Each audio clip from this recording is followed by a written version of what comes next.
The waters off a tiny Caribbean island called Bimini cover a long stone structure that scientists have yet to explain.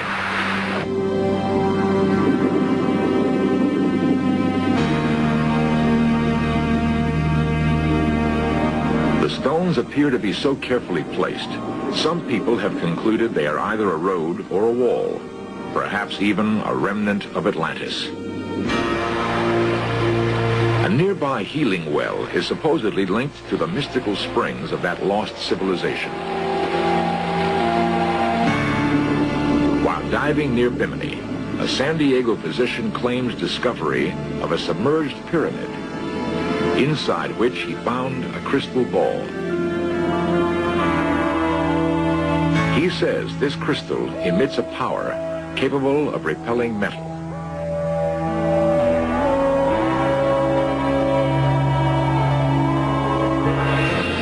Is it possible that the Bimini Wall, the well, and the crystal ball share a common past with the legendary continent of Atlantis? The Twin Islands of Bimini, 60 miles east of Florida, are a tropical paradise, home for 2,000 people. The atmosphere is relaxed and happy. It seems difficult to imagine that these easygoing people could be the descendants of Atlanteans who purportedly had the power to rule the world. There is, however, evidence that alludes to that fact. Beyond the fashionable yachting docks in the dense undergrowth of the North Island is the figure of a fish etched in sand. Native lore gives no clue to what it represents, but it does lie close to a mysterious series of huge square rocks submerged in 15 feet of water off the coast. The blocks are so perfectly fitted together that some people have likened them to a Roman highway.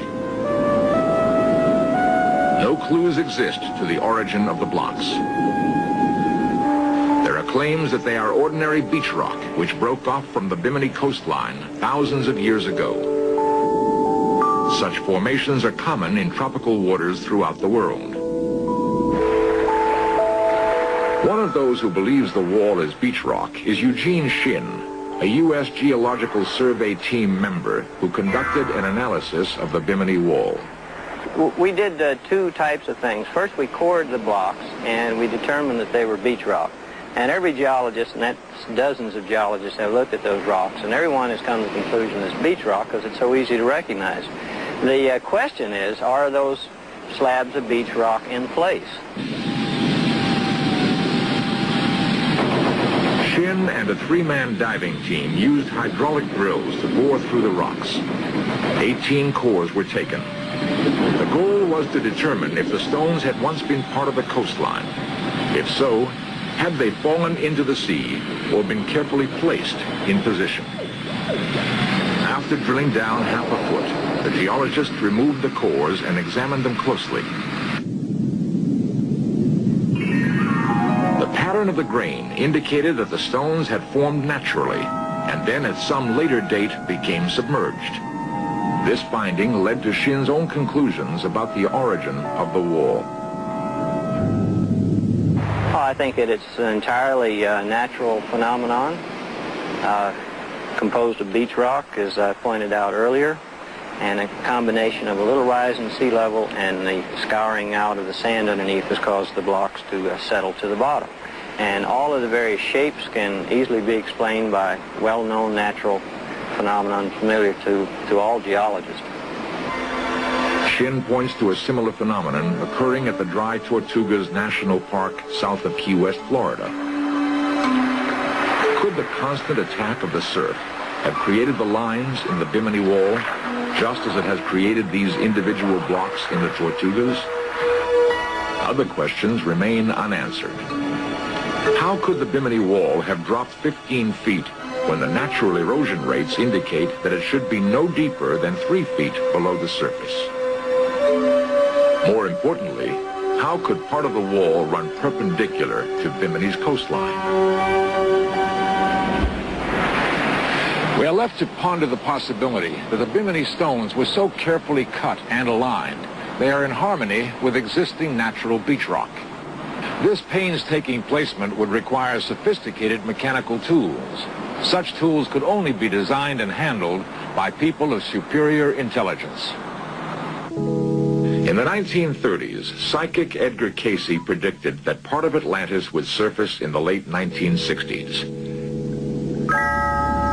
In 1968, the Bimini Wall was discovered. Was it possible that the strange stone structure could be part of Atlantis or one of its outposts? Plato was the first to mention Atlantis.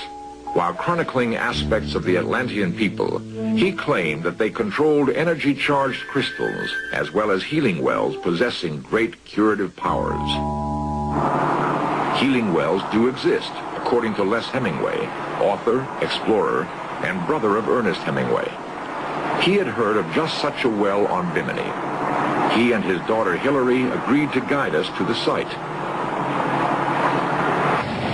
A narrow inlet, approximately 300 yards long, leads into a mangrove swamp. The brackish water is populated by tiny sharks and rays. Some, like Hemingway, speculate that both plant and animal life thrive extremely well in the area as a result of some peculiar qualities possessed by the well water.